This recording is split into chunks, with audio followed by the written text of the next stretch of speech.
दोस्तों आशा करता हूँ आप सब लोग बहुत अच्छे होंगे। मेरा नाम है नरेंद्र सोनी और आप देख रहे हैं सोनी बैकपैकर। मैं अपने सभी सब्सक्राइबर और व्यूवर्स को सबसे पहले होली की शुभकामनाएं देना चाहता हूँ व आशा करता हूँ कि आपका ये साल बहुत ही अच्छा जाए, खुशियों भरा जाए और ज़िंदगी में आपकी रंगीनियत बनाई रहे और आपकी जितनी भी जर्नीज़ हों और आपकी वीज़ा एप्लीकेशन हो वो सक्सेसफुली जाए। Now come to the point. अब मैं बात करूँगा आज के इस वीडियो में केप वर्दे को लेकर के। केप वर्दे वेस्ट अफ्रीका में एक कंट्री है, एक छोटा सा आइलैंड कंट्री है। बट रिसेंटली अभी इन्होंने एक अपडेट जारी किया है। अपडेट ये जारी किया है कि पहले cap Varde visa on arrival देता था इंडियंस को और अब ये देना बंद कर दिया है। ये चीज़ सस्पेंडेड हो चुकी है, तो अभी इंडियंस को केप वर्दे जो जाना चाहते हैं वो अब नहीं जा सकते हैं, वो वीज़ा ऑन अराइवल नहीं दे सकते हैं और ये चीज़ें बहुत ही कॉम्प्लिकेटेड हो चुकी हैं।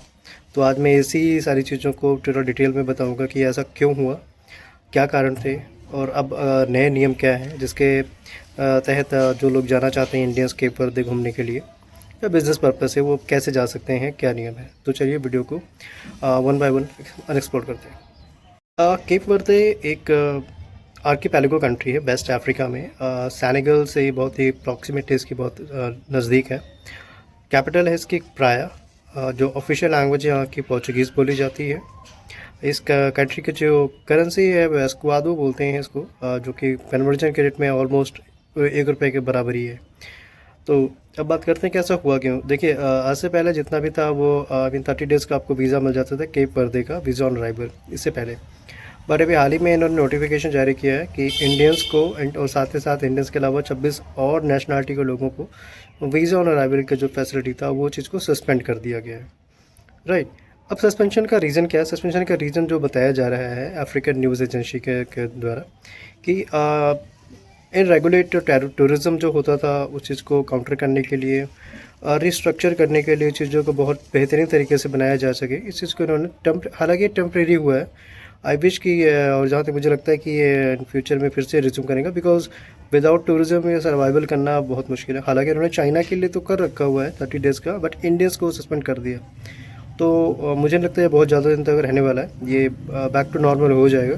But for the time being जो लोग अभी केप वर्दे के ट्रैवलिंग के लिए इच्छुक हैं, वो जो जाना चाहते हैं, तो अभी चीज़ें थोड़ा सा कॉम्प्लेक्स हो गई हैं, तो चीज़ में मैं आपको आगे बताऊंगा। हालांकि अगर मैं इस चीज़ में बात करूँ केप वर्दे की अपनी स्पेशलिटी, तो एक आर्किपेलागो नेशन है, आइलैंड नेशन है, अपने बीच के लिए बहुत फेमस है, अपनी लैंडस्केप के लिए बहुत फेमस है और यहाँ का जो वेस्ट अफ्रीका का जो आप ट्रॉपिकल आप एंजॉय करना चाहते हैं क्लाइमेट या लैंडस्केप, तो आप यहाँ पे बिल्कुल आप कर सकते हैं। राइट। तो अभी के क्या नियम है जो आपको बताने को। सबसे पहली बात कि आप जो लोग भी जितने भी इंडियन सिटीजन हैं जो केप वर्दे के ट्रैवल करना चाहते हैं, उनको अब बहुत ही कॉम्प्लेक्स तरीके से वीज़ा अप्लाई करना पड़ेगा। पहले बहुत ही सिंपल हुआ करता था, आप गए और अपने वीज़ा ले लिया, बट अब ऐसा नहीं है। अभी का नियम जो है वो ऐसे रहेगा कि आपको सबसे पहले तो एम्बेसी विज़िट करना पड़ेगा। बोलो ठीक है, बट प्रॉब्लम ये है कि इंडिया में एम्बेसी नहीं है। अब अगर तो आपको एम्बेसी के थ्रू आपने अप्लाई करना है, तो या तो यूरोपियन कंट्रीज़, अमेरिकन या इंडियंस के लिए सबसे जो चीपेस्ट होगा, बिकॉज अगर आपके पास यू का भी नहीं है, आप एक्सेसिबिलिटी, आप यूएस का भी एक्सेसिबिलिटी नहीं है, तो अफ्रीका में आप जो इनके जो कंसल्टेंट, अगर आप मुझे कहेंगे तो आपको डिटेल डिस्क्रिप्शन में दे भी दूंगा या मैसेज बॉक्स में आपको बता दूंगा एम्बेसी कहाँ कहाँ किस किस लोकेशन पे है। तो आपने उस वैकेंसी पे जाना है और वहाँ पे जाके आपने एप्लीकेशन फ़ाइल करनी है। एप्लीकेशन सबमिट करने से पहले भी कुछ ज़रूरी प्रोसेस होते हैं। उस प्रोसेस में सबसे पहले आपके ऑनलाइन फॉर्म सबमिशन करना, वीज़ा एप्लीकेशन, उसकी प्रिंट आउट आपने लेना है। प्रिंट आउट को इकट्ठा करने के बाद और कुछ अदर डॉक्यूमेंट्स, वो अदर डॉक्यूमेंट्स क्या क्या हैं? सबसे पहले आपके पासपोर्ट होना चाहिए जिसकी वैलिडिटी 6 मंथ की होनी चाहिए।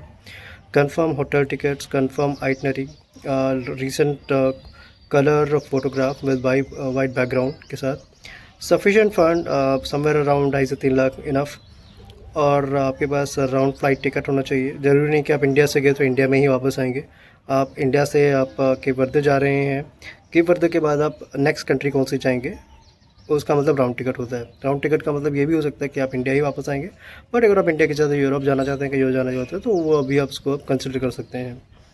राइट। तो ये सारी चीज़ों को आपने इकट्ठा करना है, फाइल करनी है और आपने इसको सबमिट कर देना। तो दैट्स वाई ये चीज़ें प्रोसेस में रहेंगी।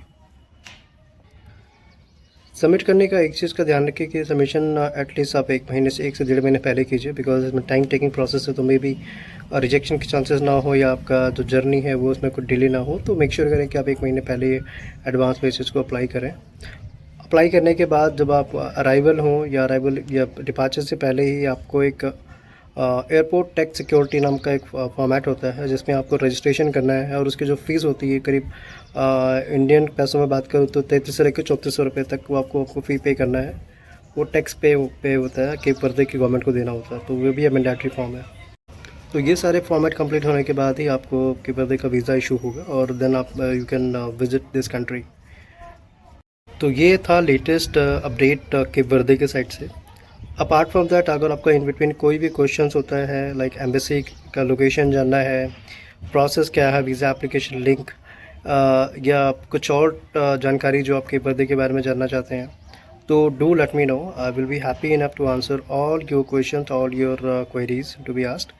और एक सपोर्ट चाहिए आपसे कि आप मुझे सपोर्ट कीजिए सो दैट मैं इस चैनल पे सस्टेन रहूँ और आपको अपडेट देता रहूँ। तो आज की वीडियो के लिए इतना ही। अगर कुछ और रहता है, आप मिलते हैं किसी और नई वीडियो में। तब तक के लिए जय हिंद, जय भारत।